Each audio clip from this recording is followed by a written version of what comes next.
who is the mule braying his inferiority to others?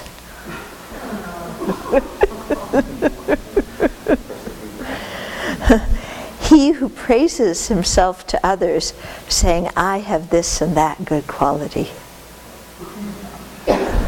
So who is the mule braying his inferiority to others? The person who praises himself to others, saying, I have this and that good quality.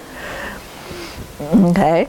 So the point is, when we're praising ourselves, we're actually acting like an idiot.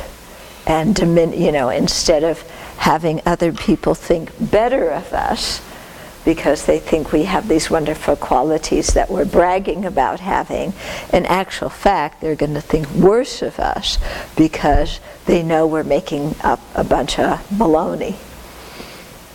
Yeah, it's true, isn't it? Yeah. When, of course, sometimes we like other people to deceive us.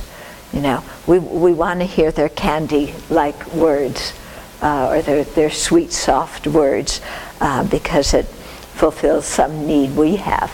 But when we're really alert, and we pick up when somebody's just saying a bunch of nonsense about themselves, even if it's true, yeah? You can be saying nonsense about yourself even if it's true. Oh, I know this important person. I know this important person. I've done this. I've done that. Yeah.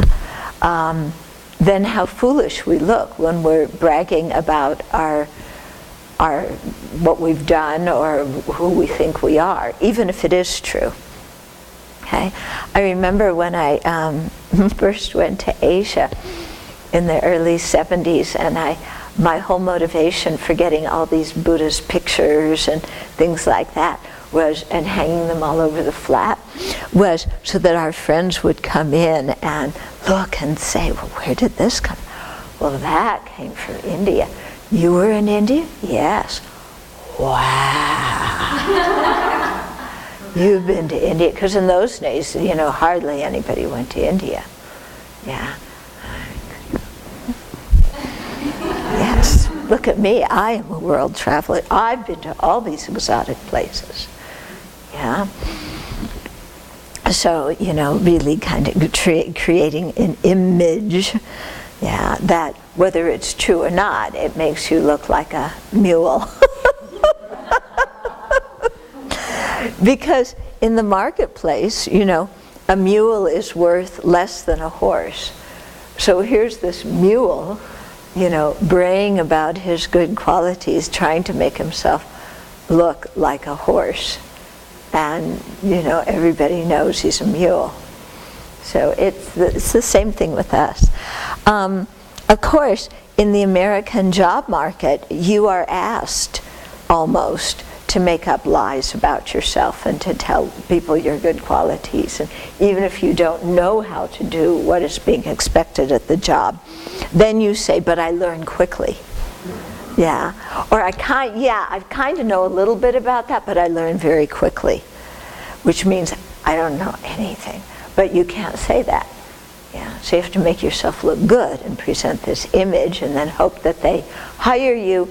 And then when they hire you thinking you have certain abilities, then you have to figure out what to do then. Because it quickly becomes obvious that you don't have those abilities that they think you have. Yeah, so it's a strange kind of system that we have here, where people are encouraged to be mules and bray about their own good qualities. In Tibetan culture, it's exactly the opposite.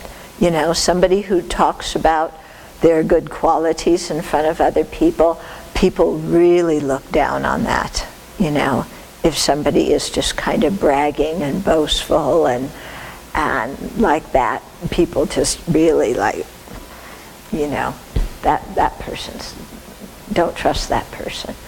And I think part of that comes from the Kadampa tradition that came from Lama Atisha, because this tradition of people, they're the ones who do the thought training practices, the Lojong practices, and it was so important in their way of training to be able to tell the truth and to be incredibly honest with themselves and not make up an image to somebody. And I really love that way of practicing. I have a lot of respect for it. And so there's one story. There was one of the Kadampa masters named Ben Kungyal. And so one day he was in, someone's home, a benefactor's home, and on the table there was a jar of kapse. Kapse is kind of like Tibetan cookies, their version of cookies. It's this fried dough. And the lady of the house went into another room to get a cup of tea or something like that. And so Ben Kungyal is eyeing those kapse and really wanting them, and kind of opens the lid of the jar and puts his hand in, puts it around a kapse, and then he goes, come quickly, there's a thief. Yeah? Because he caught himself doing it, and it's like, okay, I'm being a thief. This wasn't offered to me. And caught himself. And meanwhile the woman of the house, what in the world's going on, But he had, he needed to be truthful. There's another story, I don't know if it's Ben Kungyal or another one, but when they have pujas in Tibetan Buddhism, they often pass out food. They serve the meal, or they serve tea or something like that when the food is, they take a break in the puja and everybody stays there. So at one particular ceremony, they were serving some curd, yogurt. Yeah. So they always start at the front of the line, and everybody brings their own bowl and you serve it. And this one monk, towards the back, was like looking at this curd because it was a real treat, and like, oh, he's giving really big spoonfuls to, to all these people, and there's not going to be any left for when it comes around to me. And so finally the person who's passing out the curd comes around to him and is about to put some curd in his bowl, and he turns his bowl upside down and he said, I've already eaten a lot of curd. Because he was eating everybody else's portion in his mind out of his own greed.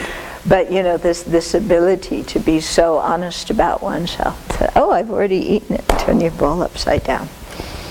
Okay, so not braying about our good qualities and covering stuff up, but being very honest.